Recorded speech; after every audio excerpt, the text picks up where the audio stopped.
My name is Tirusew Asefa. I am a water resources engineer by training and work on the boundaries of academia and applied research to produce actionable science, method, and tools in water resource management.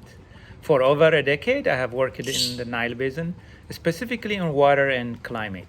Myself and other researchers have done work in the Nile Basin, including urban water projections, looking out all the way to 2050s. And what we found is shocking, to say the least.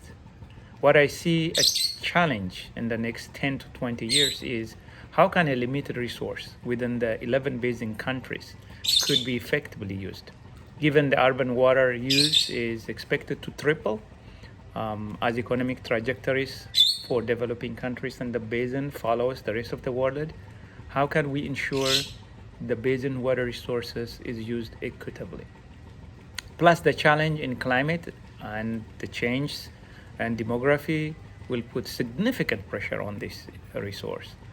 The drinking water problem cannot be solved alone. There is a food security and energy as well, and there is interplay and trade-off between these. Then there are multinational investments, for example, big ag, not necessarily from the basin countries, but that compete for the same resources.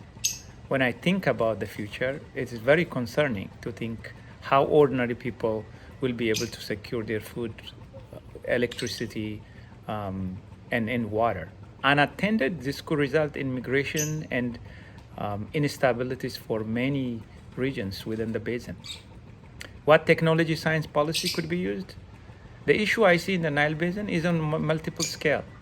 If we talk about technology, it starts with having the ability to collect data and be transparent about it, and then build a tool that puts out actionable information for stakeholders up and down. This could range from community level drought warning, flood protection, to collaboratively working on how best to use the basin water for multiple competing objectives I just mentioned. There's a big issue on that front. The data issue itself is huge. For example, what we see in the Colorado River Basin, most people may know, publicly available data, that's not the case there. There is so much mistrust between basin countries for so long. It's almost impossible to have access to ground-based data and validate data on. As most scientists know, our best science and tools we develop is as good as the data that we build these tools on in the first place and validate them. In terms of who would be the ideal collaborators, I would say the number one collaborator should be the Nile Basin Initiative, which, by the way, is celebrating its 25 years of establishment. Great works has been done there.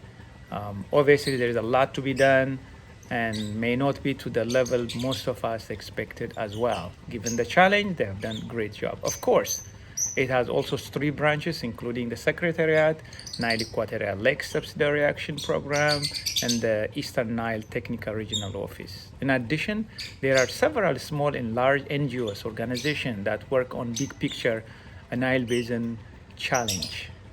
I think it's important to emphasize and also to look at the water issue, not just within its own parameter, but as a big picture across countries and figure the best way how the water story fits into that than the other way around. Therefore, collaborators could also come, not just hardcore scientists or existing organization, but could also look at cultural and social as an example that the Global Future Lab at ASU should work. Thank you.